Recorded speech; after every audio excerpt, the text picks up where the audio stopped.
कथा भगवान श्री कृष्ण ने कहा अर्जुन से, जो लोग मिथ्या अहंकार करते हैं, मिथ्या का अर्थ होता है झूठा अहंकार, ऐसे लोग कभी भी सुखी नहीं रहते हैं, क्योंकि अहंकार ही मनुष्य के विनाश की प्रथम सीढ़ी होती है। जब आपके मन में मैं की भावना आ जाती है, मैं होकर आप जब जीने लगते हैं कि मैंने ही सब किया है, मैं ही सब कुछ करता हूँ, जबकि करने वाले तो परम पिता परमात्मा हैं और हम उसके निमित्त मात्र हैं, यानी भगवान हमें उसके लिए माध्यम बनाते हैं कि हम उस कार्य को कर सकें। वास्तव में ये उनका ही कार्य होता है और हम उनके कार्य को संपन्न करते हैं। जिस तरह से एक ठेकेदार होता है जो कि मालिक के कहने पर ठेकेदारी करके वो उस काम को मजदूर लगा के सारा काम संपूर्ण करवाता है, लेकिन इसका ये मतलब नहीं है कि वह उस बंगले का मालिक हो जाएगा। मालिक तो भगवान ही है और बस हम उसके माध्यम के जरिए से हमें वह काम सौंपा जाता है ताकि हम उस काम को संपन्न कर सकें। इसलिए हर मनुष्य को होना चाहिए कि वह मनुष्य सदा सर्वदा अपने आप को ईश्वर को समर्पित करके कहे, ये उन्होंने मुझसे करवाया है, मैं अपने मन से कुछ नहीं किया हूँ। जो लोग इस बात को ध्यान में रखते हैं, इस तरह का कार्य करते हैं, इस तरह से कहते हैं, ऐसे लोग कभी अपने जीवन में अहंकार को नहीं बढ़ने देते हैं और ना ही किसी भी प्रकार से ये लोग दुखी होते हैं। भगवान श्री कृष्ण कहते हैं, हे अर्जुन, जो भी व्यक्ति मिथ्या अहंकार करता है उसका विनाश निश्चित होता है और अहंकार करने वाला व्यक्ति किसी भी प्रकार से जीवित नहीं रह सकता है।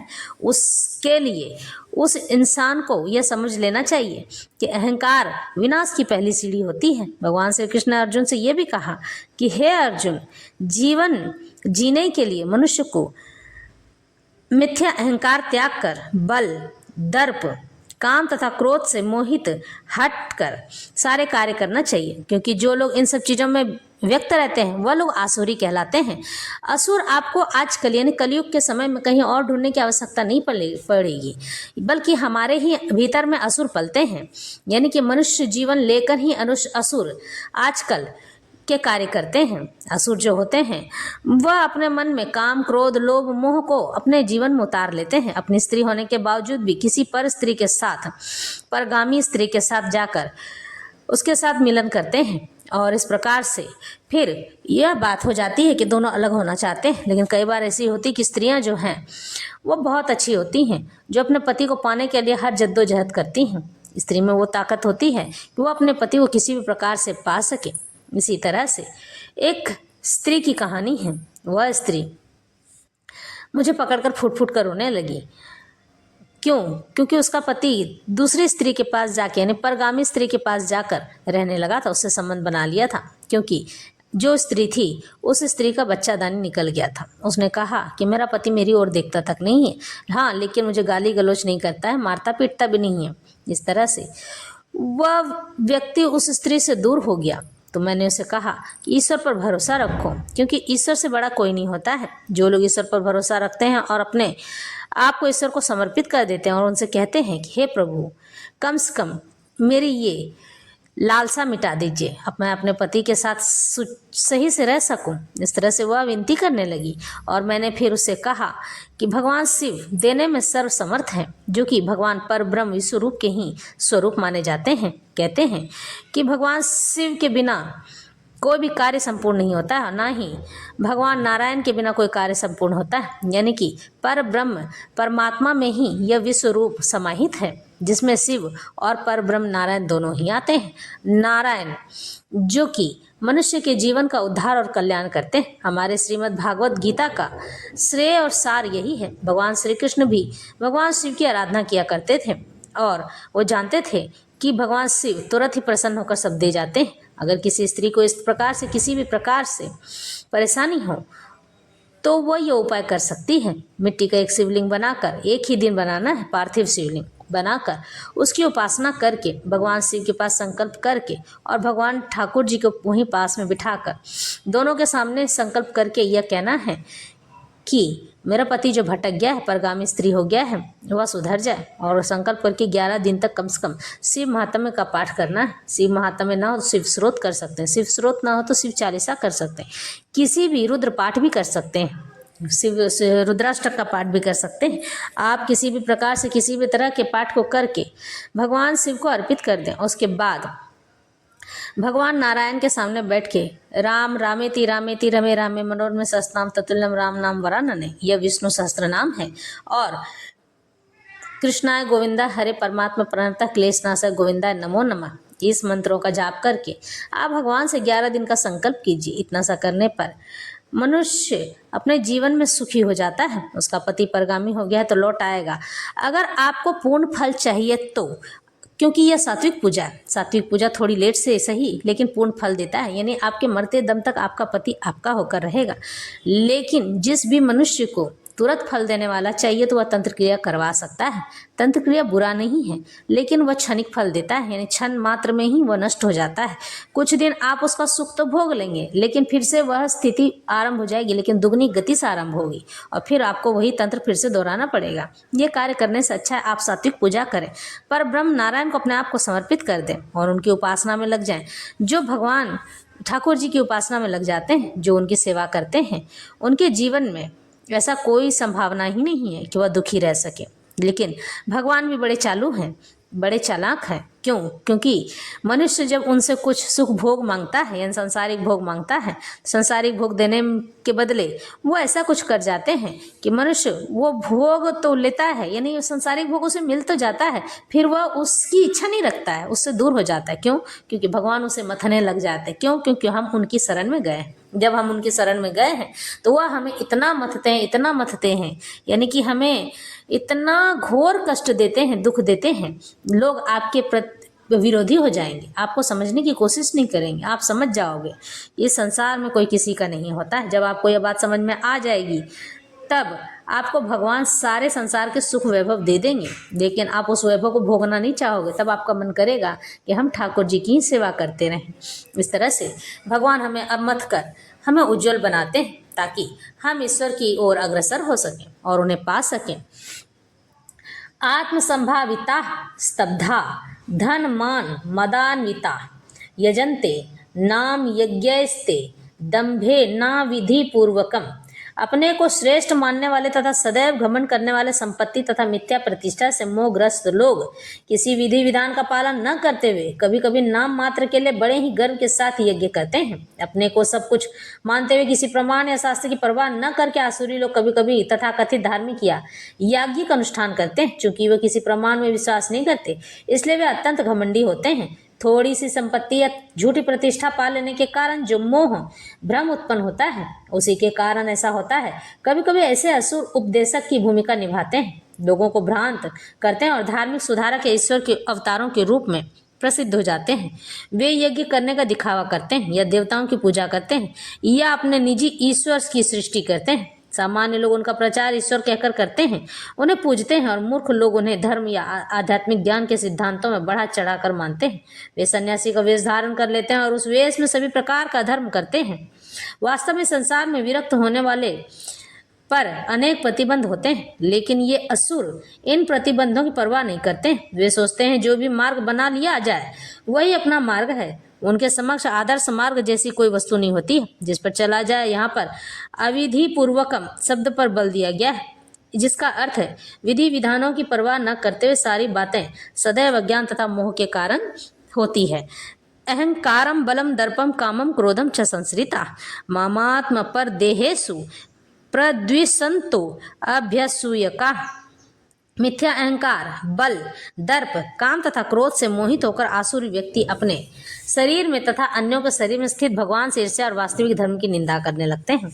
आसुरी व्यक्ति भगवान की श्रेष्ठता का विरोधी होने के कारण शास्त्रों में विश्वास करना पसंद नहीं करता है। वह शास्त्रों तथा भगवान के अस्तित्व इन दोनों से ही ईर्ष्या करता है। यह ईर्ष्या उसकी तथाकथित प्रतिष्ठा तथा धन एवं शक्ति के संघर्ष से उत्पन्न होती है। वह यह नहीं जानता है कि वर्तमान जीवन अगले जीवन की तैयारी है। इसे न जानते हुए वास्तव में अपने प्रति तथा अन्यों के प्रति भी द्वेष करता है। वह अन्य जीवधारियों की तथा स्वयं अपनी हिंसा करता है। वह भगवान के परम नियंत्रण की चिंता नहीं करता है, क्योंकि उसे ज्ञान नहीं होता है। शास्त्रों तथा भगवान से ईर्ष्या करने के कारण वह ईश्वर के अस्तित्व के विरुद्ध झूठे तर्क प्रस्तुत करता है और शास्त्रीय प्रमाण को अस्वीकार करता है। वह प्रत्येक कार्य में अपने को स्वतंत्र तथा शक्तिमान मानता है। वह सोचता है कि कोई भी शक्ति, बल या संपत्ति में उसकी समता नहीं कर सकता, समानता नहीं कर सकता, बराबरी नहीं कर सकता है।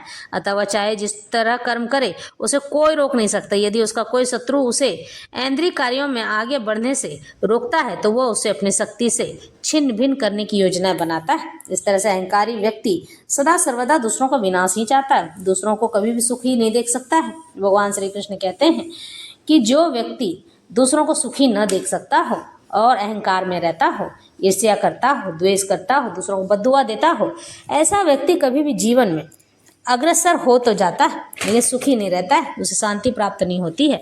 अग्रसर रहने के लिए, सुखी रहने के लिए, शांति प्राप्त करने के लिए मनुष्य को अपने जीवन में सदा सर्वदा विनम्र बनकर रहना चाहिए। कहते हैं कि जिस व्यक्ति को ज्ञान हो जाता है वह ज्ञानी व्यक्ति हमेशा ही चुप रहकर कार्य करता है और किसी से कोई शिकायत नहीं करता है। 10 लोग आकर भी आपको अगर शिकायत सुना भी जाएं तब भी उस शिकायत को लेकर आप बैठे नहीं रहते हैं। क्यों? क्योंकि आप जानते हैं कि शिकायत है, इस मुंह से आया उस मुंह से चला गया। रबड़ का मुंह मनुष्य कुछ भी बोलने के लिए आतुर हो जाता है। लोग दूसरों को दिखाने के लिए, चिढ़ाने के लिए भी कई बार झूठ भी बोलते हैं और जो इस प्रकार उसके जीवन में दुख के कारण को बढ़ावा देता है। नहीं समझे? इसका मतलब ये है कि जीवन में मनुष्य जितना झूठ बोलेगा वह अपने जीवन में उस चीज़ को भोगता चला जाएगा, उसके घर में छोटी छोटी परेशानियां दौड़ती चली जाएंगी। भगवान कभी भी आपको किसी भी चीज़ के लिए क्षमा नहीं करते हैं। भगवान कहते हैं मैं किसी के लिए कुछ वैसे करता नहीं हूँ। मनुष्य अपने कर्म से ही कर्म बंधन बनाता है और जब वह अपने कर्म बंधन में स्वयं ही फंस जाता है तब वो मुझे पुकारने लग जाता है और जब मैं भी थोड़ा देर कर देता हूँ तो मुझे ही 2-4 सुनाकर चला जाता है और इस तरह से मैं सबका सुनता चला जाता हूँ। इसका मतलब ये नहीं है कि वो मुझे सुनाकर चला गया तो वह मेरी ओर अग्रसर नहीं होगा। अगर एक कदम उसने मेरी ओर बढ़ाया है तो मैं 2 और कदम उसकी ओर बढ़ाऊंगा। मैं उसके लिए ऐसा कोई मार्ग प्रशस्त करूंगा, ऐसा मार्ग बनाऊंगा कि वो पूर्ण रूप से मेरी ओर आ जाए। इस तरह से मैं अपने भक्तों का, अपने लोगों का पूर्णतः ख्याल रखता हूँ। इस तरह से आज की कथा आरंभ करते हैं। शिशुपाल का वध और रुक्मिणी का विवाह। वैशंपायन जी का जन्मेजय उस राजा जरासंध ने चेदी राज शिशुपाल का प्रिय करने की इच्छा से सभी राजाओं को एकत्रित करने का प्रयत्न किया। जरासंध चाहता था कि शिशुपाल का विवाह राजा भीष्मक की पुत्री से हो जाए। यही सोचकर उसने सब जगह यह समाचार भेज दिया कि रुक्मिणी का विवाह शिशुपाल से होने वाला है। जरासंध ने दंतवक्र के पुत्र सुवक्त्र को, जो सैकड़ों प्रकार की माया रचने में कुशल था, और पौंड्रक वासुदेव के पुत्र सुदेव को, जिसकी स्वयं अपनी एक अक्षौहिणी सेना थी, विशेष रूप से दबाव डालकर बुलवाया था।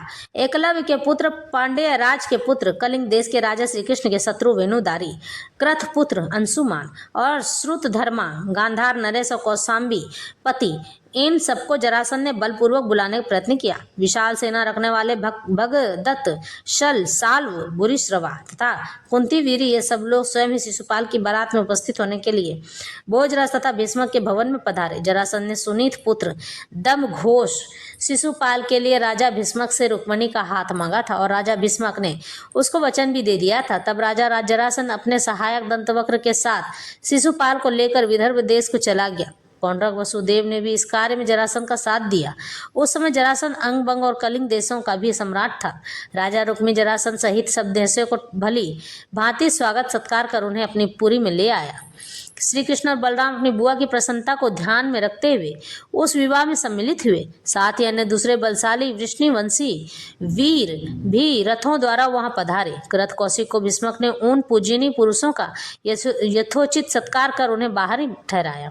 विवाह से एक दिन पहले राजकुमारी रुक्मिणी अपने देदीप्यमान रूप से सुशोभित होकर ज्येष्ठा नक्षत्र में इंद्राणी पूजा के लिए 4 घोड़े सुसज्जित रथ में बैठकर देवालय जाने के लिए महल से बाहर निकली। विशाल सेना से घिरी रुक्मिणी को देव मंदिर के पास खड़े हुए श्री कृष्ण ने देख लिया। उसके बाद महाबली श्री कृष्ण ने बलराम और वृष्णि वंशियों से विचार विमर्श कर रुक्मिणी का हरण करने का निश्चय किया। जैसे ही देव पूजा का कार्य संपन्न करके रुक्मिणी देवालय से बाहर निकलने लगी, उसी समय श्री कृष्ण ने रुक्मिणी को गोद में उठाकर अपने रथ पर बिठा दिया। इधर बलराम एक पेड़ को उखाड़कर उसी से शत्रुओं का संहार करने लगे। उसी समय बलराम का आदेश पाते ही समस्त यदुवंशी वीर युद्ध करने के लिए ध्वजों से युक्त तरह तरह के रथों और हाथियों से बलराम को चारों ओर से घेर कर खड़े हो गए थे। युद्ध का सारा भार बलराम, सात्यकी, अक्रूर, विपृथु, गद, कृतवर्मा, चक्रदेव, सुदेव, सारन, विदुरथ, कंक आदि अनन्य विष्टि और अंधवंशियों पर डालकर श्री कृष्ण रुक्मिणी को साथ लेकर शीघ्र ही द्वारकापुरी को चले गए। रुक्मणी हरण का समाचार जब जरासंध आदि के पास पहुंचा तो वह कवच बांधकर दंत वक्र शिशुपाल अंग बंग और कलिंग देश के योद्धाओं के साथ श्री कृष्ण को मारने के लिए क्रोध में भरकर निकल पड़े। उस समय क्रोधित ऋषिवंशी के महारथी वीरों बलराम के साथ उन सबको आगे बढ़ने से रोक दिया। बाणों की वृष्टि और एक दूसरे को मारते हुए उन वीरों में देवासुर संग्राम की भांति घनघोर युद्ध हुआ। क्रोध से भरे हुए शस्त्रों हाथियों से रथों से और घुड़सवारों से भिड़ रहे थे, जो सब हाथों में शक्ति ढाल और तलवार लिए हुए वीर पैदलों से जूझते और मस्तक काटते हुए रणभूमि में विचर रहे थे। कवचों से टकराती तलवारों और गिरते हुए बाणों के शब्द पक्षियों के कलरव की भांति प्रतीत होते थे। युद्ध स्थल में महामनस्वी वीरों की प्रत्यंचा खींचने और शस्त्रों के टकराने के शोर से मृदंग, भेरी और शंख आदि की आवाज को भी दबा दिया गया था। वैशंपायन जी का जन्मेजय जब श्री कृष्ण द्वारा रुक्मणी हरण का समाचार राजा रुक्मी को मिला तो वह क्रोध से पागल हो गया और उसने राजा भीष्मक के सामने श्री कृष्ण का वध और रुक्मणी को वापस कुंडीपुर में लाने की भयंकर प्रतिज्ञा कर ली। फिर वह अत्यंत क्रोधित होकर अपने आयुधों यानी अपने लोगों के साथ और ऊंचे ध्वज से सुशोभित रथ पर चढ़कर आरूढ़ होकर विशाल सेना से तीव्र वेग से बाहर निकल गया। उसके पीछे पीछे दक्षिण भारत के बहुत से राजा, कृथ पुत्र अंशुमान, श्रुतर्वा, वेणुधारी और राजा भीष्मक ने अन्य पुत्र भी रथों पर सवार होकर चल पड़े। कृत कौशिक देश के सभी महारथी भी रुक्मी का साथ देने के लिए अपनी सेना के साथ निकल पड़े। काफी दूर जाने के बाद नर्मदा नदी के किनारे राजा रुक्मी ने श्री कृष्ण के साथ रुक्मणी को रथ पर सवार देखा। फिर तो उसने क्रोधित होकर बल के घमंड में सारी सेना को एक तरफ खड़ी कर दिया और द्वै रथ युद्ध करने के लिए स्वयं ही भगवान श्री कृष्ण पर आक्रमण कर दिया और अपने तीक्ष्ण 64 बाणों से श्री कृष्ण को बींध डाला। तब उन श्री कृष्ण भगवान ने प्रत्युत्तर में 70 बाणों द्वारा रुक्मी को घायल कर दिया। उसके बाद रुक्मी के रथ को अपनी ओर आते देख महापराक्रमी श्री कृष्ण ने उनके रथ की ध्वजा काटकर सारथी के सिर को धड़ से अलग कर दिया।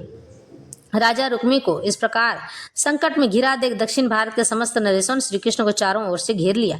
उसके बाद कुपित होकर श्री कृष्ण ने अपने तीक्ष्ण 64 बाणों द्वारा शत्रु सेना के वीरों को मार गिराया। भयभीत सेना को भागते देख रुक्मी ने अपने बाणों से श्री कृष्ण को आहत कर दिया। उनके रथ की ध्वजा काट सारथी को भी घायल कर दिया। इस प्रकार श्री कृष्ण ने उसके अस्त्रों को विफल कर 3 बाणों द्वारा रुक्मी के रथ और धनुष को काट दिया। धनुष कट जाने पर रथहीन होकर रुक्मी हाथ में ढाल और तलवार लेकर श्री कृष्ण की ओर लपका। तब श्री कृष्ण ने तलवार को काट कुपित होकर 3 नराचों से उसकी छाती वेद डाली। नराचों से व्यथित रुक्मी चेतना सहित होकर पृथ्वी पर गिर पड़ा। उसके बाद माधव ने पुनः अपने बाणों से समस्त नरेशों को घायल कर दिया। रुक्मी को धराशायी होते देखकर सब नरेश भाग खड़े हुए। अपने भाई रुक्मी को पृथ्वी पर छटपटाते देख रुक्मणी भगवान श्री कृष्ण के पैरों में गिर पड़ी। तब श्री कृष्ण ने रुक्मणी को उठाकर हृदय से लगा लिया और रुक्मी को अभयदान देकर द्वारकापुरी चले गए। वृष्णिवंशी राजा भी जरासंध और अन्य राजाओं को पीछे ढकेल कर बलराम के साथ द्वारकापुरी चले गए। श्री कृष्ण और बलराम के जाने के पश्चात श्रुतर्वा राजा रुक्मी को रथ में बैठाकर अपनी पुरी ले गया। श्री कृष्ण वध और रुक्मणी को कुंडिनपुर वापस लाने की प्रतिज्ञा भंग होने के कारण रुक्मी वापस कुंडिनपुर नहीं लौटा और अपने रहने के लिए विदर्भ देश में दूसरी विशाल नगर का निर्माण किया, जो भोजकट के नाम से प्रसिद्ध हुआ। उसने वहां दक्षिण दिशा में शासन किया। राजा भीष्मक कुंडिनपुर में ही रहने लगे। सेना से वृष्णिवंशी और बलराम के द्वारका पहुंचने पर श्री कृष्ण ने विधि पूर्वक रुक्मणी का पानी ग्रहण किया। पतिव्रता सद्गुणवती रूपवती ज्येष्ठ पत्नी रुक्मणी के साथ प्रभु श्री कृष्ण प्रसन्नता पूर्वक द्वारका में निवास करने लगे। बल और पराक्रम से युक्त श्री कृष्ण ने रुक्मणी के गर्भ से चारुदेशन, सुदेशन, महाबली, प्रद्युम्न, सुषेण, चारुगुप्त, चारुबाहु, चारुविंद, सुचारु, भद्रचारु तथा श्रेष्ठ चारु नामक 10 पुत्र उत्पन्न किए। श्री कृष्ण के चारुमती नामक कन्या भी थी। ये सभी पुत्र युद्ध कौशल निपुण, अस्त्र शस्त्रों के ज्ञाता और धर्मज्ञ थे। उसके बाद भगवान मधुसूदन ने सर्वगुण संपन्न उत्तम कुलों में उत्पन्न अन्य 8 पटरानियों के साथ विवाह किया। कालिंदी, मित्रविंदा, सत्या, जामवंती, रोहिणी, लक्ष्मणा, सत्यभामा, गांधारी नामक ये 8 पटरानियां थी। इनके अलावा श्री कृष्ण की 16,000 रानियां भी थी। इन सबके साथ पराक्रमी श्री कृष्ण ने एक ही समय एक ही साथ उतने रूप धारण कर विवाह किया था। उन सभी के गर्भ से श्री कृष्ण ने सहस्त्रों वीर पुत्रों को उत्पन्न किया। उनके सभी पुत्र पराक्रमी, शास्त्रार्थ, महारथी, पुण्यकर्मा, अति भाग्यशाली और यज्ञ करने वाले थे। इस तरह से रुक्मणी विवाह का प्रसंग समाप्त हुआ। फिर मिलेंगे नई कहानी के साथ। लेकिन जब भगवान श्री कृष्ण ने रुक्मणी के साथ विवाह किया था तो भगवान श्री कृष्ण दुर्वासा ऋषि को लेने जाते हैं और दुर्वासा ऋषि को लेने के लिए जाते क्योंकि वो उनके कुलगुरु थे और रुक्मणी से कहते हैं, हे रुक्मणी चलो दुर्वासा ऋषि से मिलकर आते हैं और उन्हें अपने घर आमंत्रित करते हैं भोजन के लिए, तब हम अपने नए जीवन की शुरुआत करेंगे। तो रुक्मणी ने हाँ कह दिया, दोनों गए। लेकिन जाने के बाद दुर्वासा ऋषि क्रोधी ऋषि के रूप में माने जाते हैं। जाने के पश्चात ही दुर्वासा ऋषि ने कहा मैं चलूं, उन्हें निमंत्रण देते हुए इन्होंने कहा भगवान श्री कृष्ण रुक्मणी ने कि प्रभु आप चलिए हमारे घर विराजिए और वहां चलकर भोजन ग्रहण कीजिए, हम आपका स्वागत करना चाहते हैं, सत्कार करना चाहते हैं। तो दुर्वासा ऋषि मान गए और दुर्वासा ऋषि इसके बाद कहते हैं कि मैं चलूंगा सही किंतु रथ तुम दोनों का हाँकना होगा। इस तरह से वो दोनों रथ हाँकने लगते हैं और बीच में रुक्मणी को प्यास लग जाती है। भगवान श्री कृष्ण गंगा उत्पन्न कर देते हैं, किंतु ऐसा करने के पश्चात भगवान श्री कृष्ण और रुक्मणी को पानी पीते दुर्वासा ऋषि देख लेते हैं। दोनों श्राप देकर कहते हैं तुम दोनों अलग हो जाओगे और तुम्हें 12 वर्षों तक अलग रहना होगा। यह श्राप दोनों भोगते हैं। 12 वर्षों तक रुक्मणी अलग रहती है, उसके बाद ही उनके पुत्र जन्म लेते हैं। इस तरह से भगवान की कथा और व्यथा समाप्त होती है। हम फिर मिलेंगे नई कथा के साथ।